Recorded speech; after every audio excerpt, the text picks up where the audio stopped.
अखंड सौभाग्य को प्राप्त करने का व्रत, आरोग्यता को देने वाला व्रत, पति की दीर्घायु के लिए रखा जाने वाला व्रत, वो है वट सावित्री व्रत। नमस्कार दर्शकों, आप सभी का बहुत बहुत स्वागत है हमारे इस विशेष कार्यक्रम में और मैं हूं आपके साथ उपेंद्र कौर। दर्शकों, आज इस विशेष कार्यक्रम के माध्यम से हम आपको जानकारी प्रदान करेंगे इस व्रत के महत्व के बारे में। साथ ही साथ आपको बताया जाएगा कि किस तरह से इस व्रत पर हमें पूजन करना चाहिए, पूजन सामग्री क्या होनी चाहिए और भी बहुत कुछ विशेष जानकारी हम आपको इस कार्यक्रम के माध्यम से देंगे। और ये जानकारी आपको देंगी हमारी बेहद ही खास मेहमान। जी हाँ, हम बात कर रहे हैं फेमस एस्ट्रोलॉजर आचार्य रचना कालरा जी की। तो आइए सबसे पहले मिलकर उनका स्वागत करें। नमस्कार मैम, बहुत बहुत स्वागत है आपका। नमस्कार। नमस्कार। मैम, यूँ तो बहुत सारे व्रत जो है हमारे सनातन धर्म में आते हैं जो कि पति की दीर्घायु के लिए रखे जाते हैं। तो बात करें वट सावित्री व्रत की, तो इस व्रत का क्या विशेष महत्व है? सबसे पहले मैम, जो हमारा वट सावित्री का व्रत है ये बहुत पुरानी कथाओं में प्रचलित है जी। और इसका वर्णन महाभारत में मार्कंडे ऋषि ने युधिष्ठिर जी को बताया था। मतलब ये देखो कि ये महाभारत काल से भी पहले का व्रत है बिल्कुल। और इसका जो कथा है वो वन पर्व में दी गई है।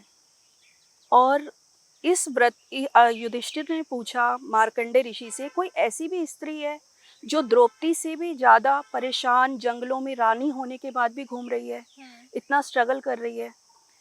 तो मार्कंडे ऋषि ने कहा कि द्रौपदी से भी ज्यादा एक और स्त्री है जो बहुत बलवान है, उसका नाम है सावित्री, जो कि अपने पति को यमराज से छीन के ले आई। बिल्कुल।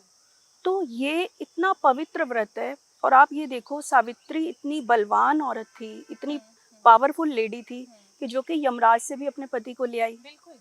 तो उसके जो व्रत उसने किया, ये द्वादशी से शुरू होता है।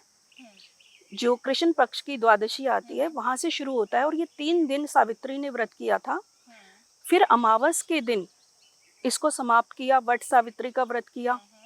और फिर यमराज जब उनके पति को लेने आए तो उनके पति की जो जीवात्मा निकाली यमराज ने खुद।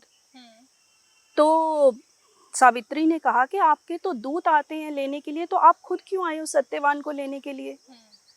तो यमराज ने बोला कि क्योंकि तुम्हारे पति एक बहुत अच्छे इंसान हैं, मगर इनकी जन्म कुंडली में है कि ये अल्पायु होंगे।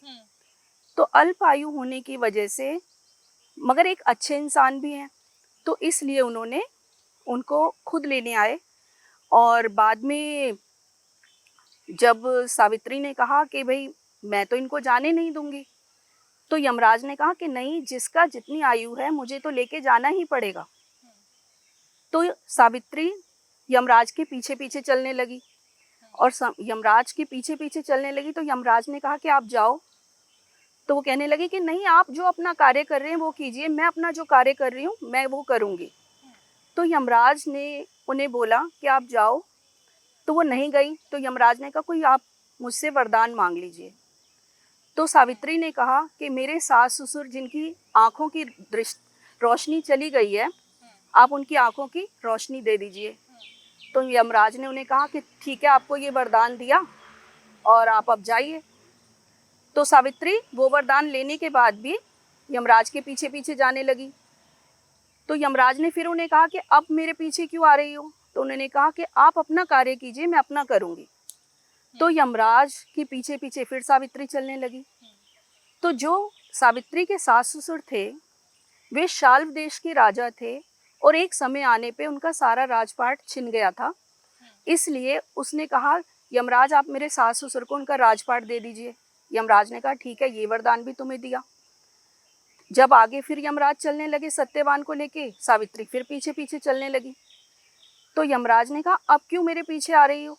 तो वो कहने लगी कि आप अपना काम कीजिए, मैं अपना करूंगी। फिर थोड़ा समय आगे चलने के बाद तो यमराज ने कहा बोलो सावित्री, तुम और क्या चाहती हो? तो वो कहने लगी आप मुझे 100 पुत्रों का वरदान दीजिए। तो 100 पुत्रों का वरदान यमराज ने कहा दिया। मगर सावित्री ने कहा कि आप मेरे पति सत्यवान को ही लेके जा रहे हो, तो मेरे पुत्र कहाँ से होंगे? तो यमराज ने कहा, अरे आपने मुझसे क्या मांग लिया, मुझसे छल कर लिया। तो इसलिए यमराज को सत्यवान को उन्हें लौटाना ही पड़ा। और सत्यवान की जीवात्मा को लौटाने के लिए यमराज ने उनके हाथ में काले चने के दाने रख दिए। जब वो काले चने के दाने वो सत्यवान के पास ले गई, जो कि सत्यवान वट वृक्ष के नीचे ही पड़े हुए थे, मृत्यु उनकी जो जीवात्मा थी वो निकल चुकी थी। जब उन्होंने चने के दाने उनके मुंह में डाले तो सत्यवान फिर से जीवित हो गए। और सत्यवान जब जीवित हुए तो फिर से वो उठ के अपने पत्नी के साथ चलने लगे। तो इसलिए काले चने के से ही इस व्रत की पूजा होती है। तो काले चने का होना बहुत ज़रूरी है। देखो हम काले चने लेके भी आए हैं पूजा के लिए यहाँ पे। तो जितनी बार हम वट वृक्ष की परिक्रमा करेंगे उतनी बार हम काले चने से पूजा करेंगे। तो ये इस व्रत की महिमा है। और कोई भी स्त्री अपने पुण्य से अपने पति को, अपने पुत्र को या अपने घर वालों को कुछ भी देने की क्षमता रखती है।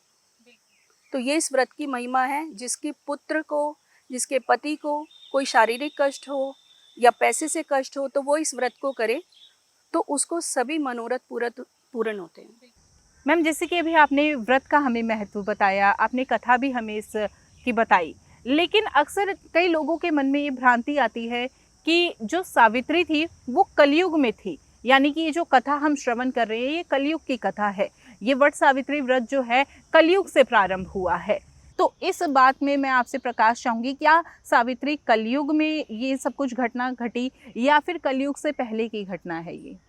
मैम, ये घटना महाभारत काल से भी पहले की है, क्योंकि महाभारत काल में युधिष्ठिर ने मार्कंडे ऋषि से पूछा कि मार्कंडे ऋषि, आप ये बताइए, द्रौपदी से भी कठिन परीक्षा किसी औरत की हुई है पहले? क्या वो भी एक राजा की पत्नी या पुत्री होके वन में घूमी है? तो मार्कंडे ऋषि ने बोला, हाँ, द्रौपदी से भी पहले एक स्त्री हुई है, उसका नाम सावित्री है। जो राजा अश्वपति थे उनकी कोई संतान नहीं थी, उन्होंने माता सावित्री की, जो कि ब्रह्मा जी की पत्नी है, 18 साल तक पूजा की। रोजाना 1 लाख आहुति दी उनके नाम से। 18 साल बाद माता सावित्री ने उन्हें दर्शन दिए। उसके बाद उनकी एक बहुत बलवान रूपवान पुत्री की प्राप्ति हुई, जो कि अपने आप में बहुत सक्षम थी। तो जो राजा थे, जब वो बड़ी हुई कन्या, तो राजा ने उनके समान कोई अच्छा लड़का उन्हें नहीं दिखा, कोई राजा नहीं दिखा, तो उन्हें ये बोला कि जाओ पुत्री, तुम अपने लिए खुद ही कोई लड़का पसंद करो। तो वो रानी सावित्री जंगलों में, ऋषि मुनियों के आश्रम में, तरह तरह की जगह पे उसने विचरण किया। और एक दिन वो वन में विचरण कर रही थी, तो वन में उसे सत्यवान दिखाई दिया, जो बहुत रूपवान था, गुणवान था। और उसने मन में सोच लिया कि मैं इसी से विवाह करूंगी। और जब वो अपने राजा के महल में आई तो उसने अपने पिता को बताया, राजा अश्वपति को, कि मैं सत्यवान नाम का एक लड़का है, एक पुरुष है, मैं उससे विवाह करूंगी। तो उस समय जो अश्वपति थे उनकी सभा में नारद मुनि विराजमान थे। तो नारद मुनि ने कहा कि राजा, जो आपकी पुत्री ने पुरुष को पसंद किया है उसकी आयु अल्पायु है और आज से पूरे 1 साल बाद उसकी आयु समाप्त हो जाएगी, तो इसको विवाह नहीं करना चाहिए। मगर जो सावित्री थी उसने कहा, नहीं, पिता को बोला, नहीं, मैं इसी पुरुष से विवाह करूंगी, क्योंकि मैं मन से इसको पति मान चुकी हूँ। और फिर नारद मुनि से ही उन्होंने उपाय पूछा और इस व्रत को कृष्ण पक्ष की ज्येष्ठ मास में कृष्ण पक्ष की द्वादशी से शुरू करते हैं और कृष्ण पक्ष की ज्येष्ठ मास की अमावस के दिन इसकी पूजा करते हैं। और इसकी पूजा सामग्री के बारे में भी अभी हम सब आपको बताएंगे। और इस व्रत में जो लोग व्रत नहीं कर सकते उनको सिर्फ पूजा कर लेनी चाहिए। सुबह सुबह ये व्रत की पूजा होती है खाली पेट। और जो महिलाएं व्रत कर सकती हैं वो शाम को एक समय मीठे से भोजन करें। दिन में पूजा के बाद फलाहार ले सकते हैं, पानी पी सकते हैं, चाय पी सकते हैं। अगर कई महिलाएं उनका स्वास्थ्य ठीक नहीं रहता तो वो दवाई भी ले सकती हैं। और जो महिलाएं व्रत नहीं कर सकती वो सिर्फ पूजा ही कर सकती हैं। इस व्रत को करने से पति और पुत्र दोनों की ही दीर्घायु होती है। अभी आपने पूजन का महत्व हमें बताया, लेकिन अब मैं जानना चाहूँगी वट वृक्ष के बारे में, क्योंकि इस दिन जो है वट वृक्ष की पूजा का विशेष महत्व बताया गया है। तो सवाल मेरा ये है कि वट वृक्ष की पूजा ही इस दिन क्यों की जाती है, और साथ ही साथ मैंने ये भी देखा है कि जब महिलाएं इस वृक्ष की पूजा करती हैं तो इस वृक्ष के आसपास वो परिक्रमा लगाती हैं, साथ ही साथ परिक्रमा लगाते हुए वो मौली भी लपेटती है। तो इसका क्या महत्व है? इसका महत्व है कि जो बड़ का पेड़ है उसकी जड़ में ब्रह्मा जी का वास है, और ये जो तना दिख रहा है इसमें विष्णु जी का वास है, और ऊपरी हिस्से में टहनियों में पत्तों में शिव जी का वास है। तो एक ही समय में स्त्रियां ब्रह्मा विष्णु महेश से आशीर्वाद ले लेती हैं, त्रिदेव की आशीर्वाद ले लेती हैं। और फिर मौली इसलिए लपेटती हैं कि एक किस्म से हम इनको वस्त्र दान कर रहे हैं, हम इनके साथ बंध रहे हैं। इस वजह से इसमें कच्चा सूत लपेट सकते हैं आप। मौली, अगर कच्चा सूत का अभाव है तो मौली लपेट दीजिए, कलावा जिसे बोलते हैं।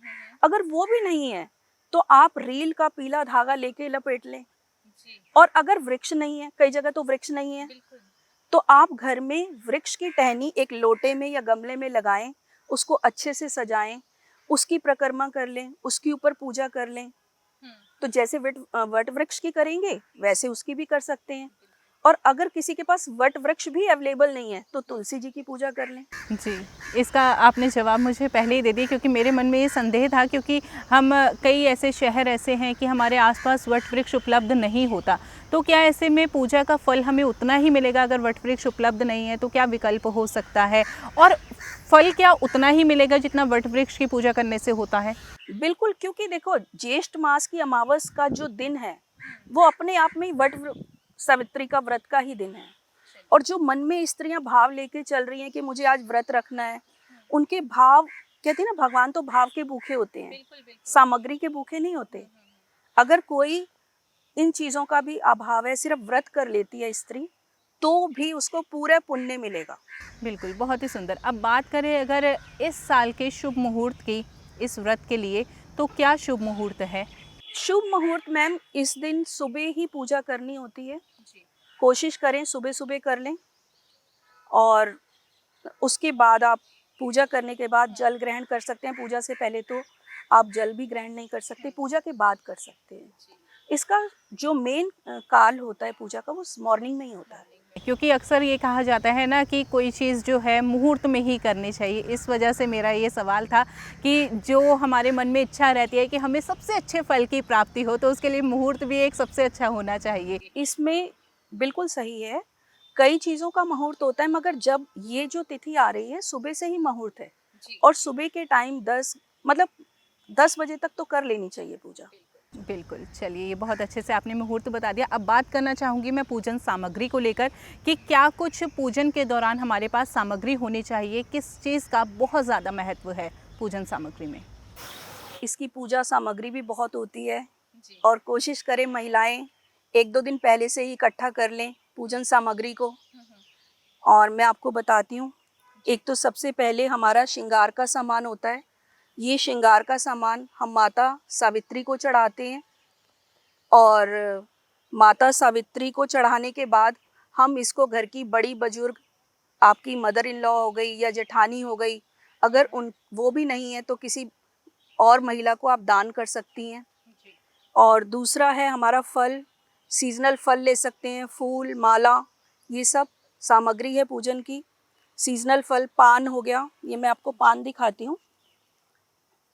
पान, सुपारी, ये सब लेके, इलायची,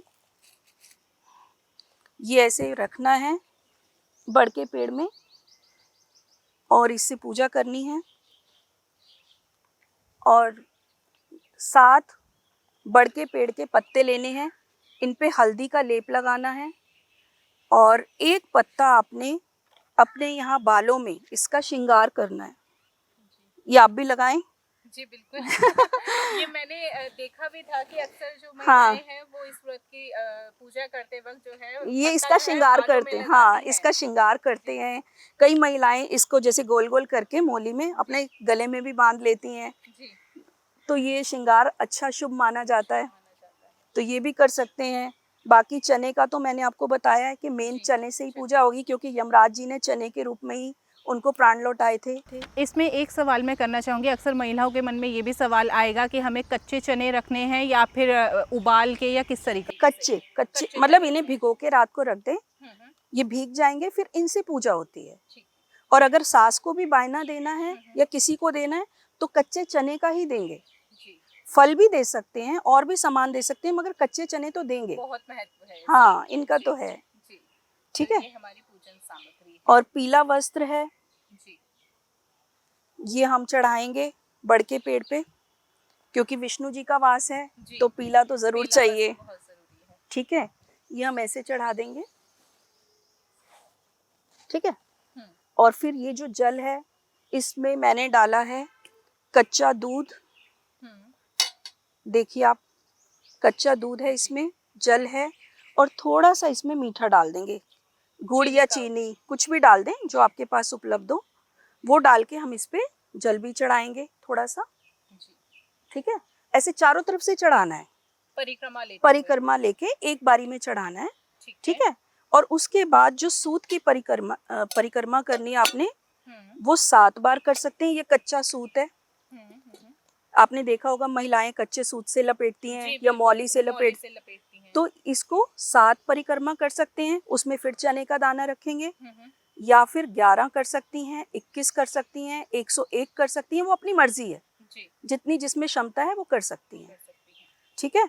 चावल है, ये हल्दी है, हम्म तो हल्दी का हम इसका अलता बनाएंगे। ये मैं चावल का आटा लाई हूँ, जी इसमें हल्दी मिला के हम लोग इसमें पानी डाल के इसको ऐसे घोल बना के, और फिर हम यहाँ पर लगाएंगे, इस पे थापे लगाते हैं। जी तो वो थापे हाथ से लेके आपने 7 थापे 5 थापे ऐसे लगा इस देने। तरीके से क्या ये भी परिक्रमा करते हुए लगाने हैं नहीं, या ये एक ही पहले साथ? पहले ही लगा सबसे लेंगे, पहले। सबसे पहले पूजा करेंगे, और इसी अलते से माता वट सावित्री को बना लेंगे पेड़ के ऊपर, और सत्यवान को। मैम यहाँ पर थोड़ा सा मैं आपको रोकना चाहूँगी, मैं एक बार स्टेप बाय स्टेप जानना चाहूँगी, क्योंकि अक्सर जब भी हम पूजा करते हैं ना तो मन में ये सवाल आता है पहले क्या करना है, फिर बाद में क्या करना है, बाद में क्या करना है। तो ये तो हमने जान लिया पूजन सामग्री क्या क्या विशेष है, पर पहले क्या करना है उसके बाद क्या करना है, ये क्रम अनुसार जानना चाहूँगी। आपके घर में कभी कोई आता है, सबसे पहले आप क्या करते हो?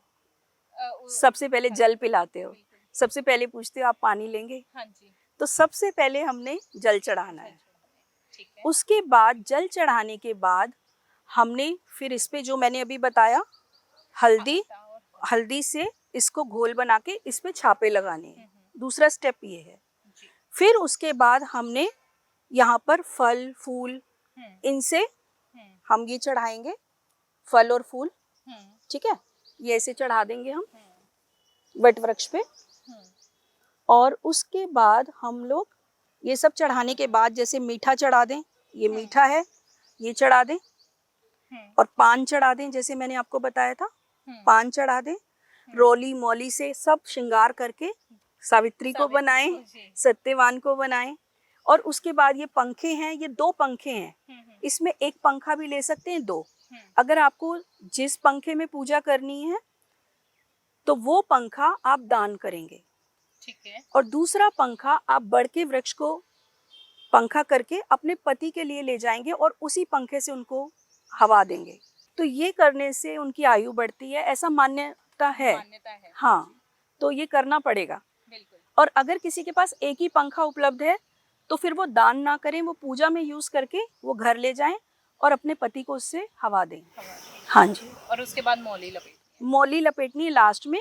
परिक्रमा करते समय एक अगर चक्कर लगाएंगे तो 1 दाना चने का, 2 लगाएंगे तो 2 दाने, ऐसे करके पूरा हमने करना है। बहुत सुंदर, ये हमने बहुत अच्छे से जान लिया कि किस तरीके से हमें पूजन करना है, पूजन सामग्री क्या रहेगी।